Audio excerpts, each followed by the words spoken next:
Something that you guys don't get to see is my immediate thoughts and speculation to new webtoon chapters, when we get the little details that no one but me cares about. Like when Hardcore Leveling Warrior showed us the top 11, excluding 7 and 8 for some reason.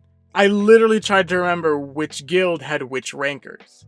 I'm bad at remembering names. But the point is that you guys don't get to see my thought process to these little details that they give us in webtoons.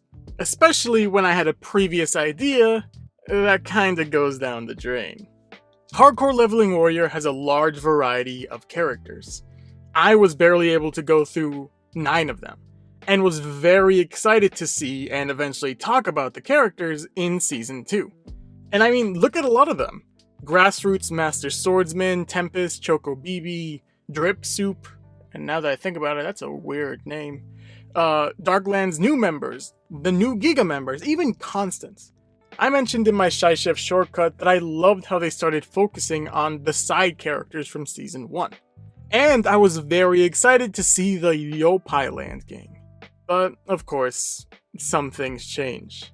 In a world with most characters being in an uncomfortable moral gray area, like Ethan, kind of dark and heart heater, just actually every Giga member, every character is morally imperfect. Like, more than usual.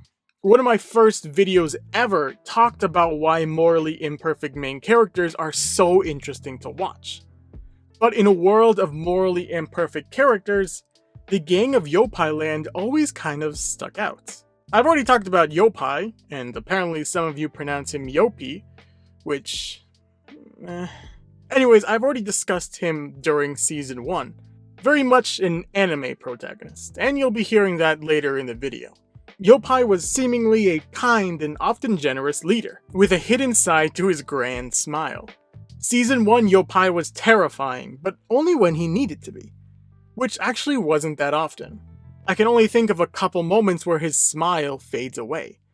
His smile is a facade to who he actually is. The smile represents the leader, that king that the kingdom and his citizens rely on, that they need. While it's a facade, it's what the people need. It's what the people count on, rely on. When they see a leader with a smile, they know that everything's gonna be okay. And when that character breaks, he's usually much more terrifying. Granted, his smile creeps me out too. I won't get too much into this character, mainly because I already talked about him a lot already. And I have a few other Yopai members I want to talk about, but Yopai has 2 main moments where he lets out how he really feels. The first moment, and a moment I'm going to talk about again, is when a Giga member tries to blow up an NPC that was a Yopai citizen. After Tack defends the NPC, Yopai comes around and welcomes the Giga members. And when Tack asks what happens if he didn't defend the NPC, Yopai drops his smile, explaining, "I wouldn't just be standing here like this." And more importantly, at the end of the first season, right after the end of the PvP round of the combat tournaments, which, when I looked at the Hardcore Leveling Warrior wiki, is known as the Ragnarok arc, which, since when? I love that, but who okayed that? Anyways, when the Nightmare Doppelgangers come out, we get to see a bunch of them. Nightmare Sora, Master Swordsman, Tempest, so on and so forth. But we get to see Nightmare Yopai. And when I mean see, I mean Nightmare Yopai barely lasts half a chapter. When he first appears, Yopai is pretty excited. However, that excitement quickly fades away when Nightmare Yopai starts talking. That's rich. A nightmare player is born from within your emotions. Yeah, I can see through you. What kind of freak are you? While Yopai's smile doesn't fade here, he's almost stunned in this moment. A rare moment where Yopai is speechless. And we get to see at the very end of the chapter what happens. I assumed it was the beatdown of the century, but we don't get to see that. All we see is Yopai scheming on top of Nightmare Yopai's dead body. Yopai is terrifying, but to be fair, I've already discussed him. Granted, it was a long time ago, and that video isn't polished. But I do want to talk about the other Yopai Land Gang. Now, the Yopai Gang is actually only half human. 2 members are actually NPCs.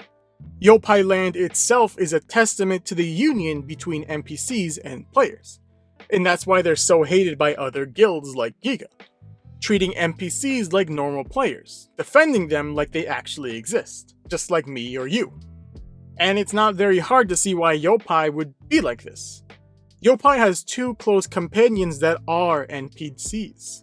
Slime Girl Lime, which is a pretty uninspired name, is a support character, and we get to see her form up. Lime was once a normal little slime. She was a healer and a support, giving a gas mask effect to protect from poison. However, she's more than just a healer, as she's shown that she can repeatedly wreck stuff up. As one of the first times our group meets her, she utterly demolishes Robocop over here. Lime is an NPC. Now, what an NPC is in the world of Lucid Adventure is up to debate, because some of my favorite characters, actually just my favorite character, is an NPC. But NPCs typically are just a bunch of coding and script. But the ones in Lucid Adventure are more than just that. However, out of all the NPCs in Lucid Adventure, Lime acts the most like an NPC. And the reason I say this isn't because she acts like a robot or an NPC, but it's because she's loyal to a fault, almost like it's coded into her life. While Lime was once a pet slime, her role of a follower hasn't changed, as she's unwilling to pass up on following Yopai's orders, whether it be protecting Dark's gang, being unwilling to abandon Poo Poo, even taking a full-on attack from Hardcore Leveling Warrior to defend Tack. Even when Poo Poo demands that they leave her, Lime responds with, "Order denied.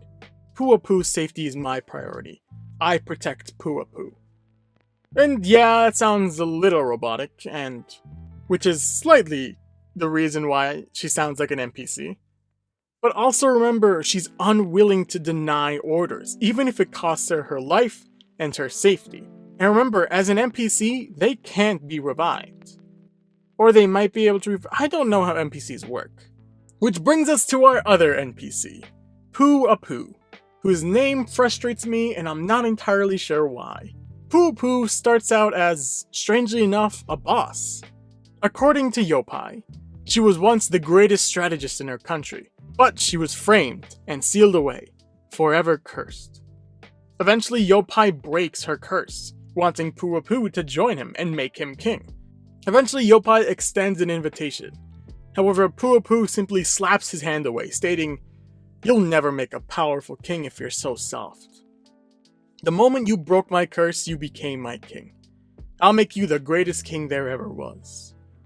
Joke while you can. You're gonna get real busy."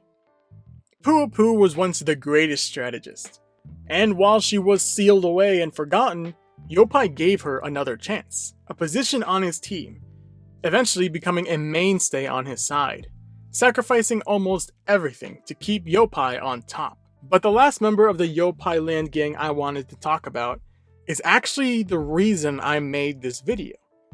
Tack. Tack's importance to the story, at least in Season 1, was always very interesting.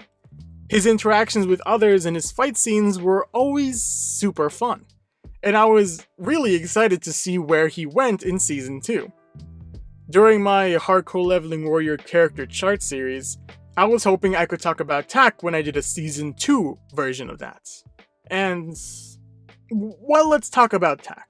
While his first couple of appearances are a hot-headed nightmare focusing on fighting and beating people up before he could even think about it, heck, even when the Giga representatives came and tried to blow up a citizen, Tack full-on took a blast and understandably tried to fight the members, which included Light, who was approximated to be the 3rd ranked at the time. And he still tries to fight him for trash-talking his team. While Tack's appearances are few and far between, he still remains a consistent character. Loyal, faithful, a bit hot-headed, strangely resembles a duck in some moments. He's kind of trashed by his teammates, but is still cared for, and still cares for his teammates, no matter how much they insult him or how much he insults them. They're a team that care about each other. Now, you should note a couple things about this video. I did kind of breeze through these characters, but it was to bring up this question. Why didn't I talk about Season 2? Why didn't I talk about their appearances in Season 2? Notice the title of this video, Death of a Hero. It seems a little extreme, but it is both symbolic and quite literal. Pretend you don't know that Ethan, Dark, and Sora are the main characters of Hardcore Leveling Warrior. Pretend everyone is treated equally based on screen time and such. Who would you think the main characters are? Look at every team in the PvP round of the combat tournaments. Who would you think is the generic hero? If you would please follow my thought process, I would eliminate all the Giga members, as they're tied to a big and dangerous corporation. You know, the big dangerous business that's always trying weird and illegal methods to win. I would also eliminate the Ultimate Healer team, which are directly tied to the Nightmare Gang, which would leave us with Team Dark, Team Tack, and the Grassroots. Dark has the old #1 ranker, the one who was rude and awful to people, the one who would kill for no real reason. And they also have a demon on their side. And the Grassroots are pretty good, but Team Tack is almost so much like standard heroes that we see in film, movies, anime, other comics, that it's a little jarring. Tack is the hot-headed protagonist who cares too much about family, friends, and doing the right thing. Heck, his hidden skill is main character Berserk when Lime dies during the PvP round of the combat tournaments, which is literally the power of friendship. Yopai is the smiling and lovable character that's actually secretly super dark. Lime is the kind-hearted and loyal teammate, and Poo Poo is the one with the dark past who has turned over a new leaf. While still kind of rude and rough around the edges, is secretly kind. Why am I telling you this? Why am I breaking down these characters into stereotypes? Because I think that's kind of the point. The Yopai Land Gang are so blatantly heroic, it establishes one thing, that the webtoon Hardcore Leveling Warrior doesn't care about that. I love webtoons, and one of the reasons why is because stuff like this. They aren't afraid of trashing other stereotypes, showing that blatantly heroic people aren't gonna work out. Because notice what happens to the Yopai Land Gang. Yopai and Poo Poo turn to the dark side, Lime is barely seen, and Tack... Well, let me explain something about Tack. Tack's character, his design, his attack, JRIR Crush, were inspired by a different webtoon character. While I don't have a ton of the details written out, what I believe happened, and I might be wrong, was that the character who inspired Tack, that webtoon had some tracing incident involved with a different comic, and therefore they had to distance themselves from the inspiration of Tack. We hear from Yopai that Tack died. It's very likely that Giga had some connection to his death. Tack quite literally died as a hero. Meanwhile, the death of Tack killed the heroic ideals of Yopai. Hardcore Leveling Warrior teaches us that the heroes that we assume are the good guys, the ones that are going to save the day, the ones that are going to win in the ends, don't always work out.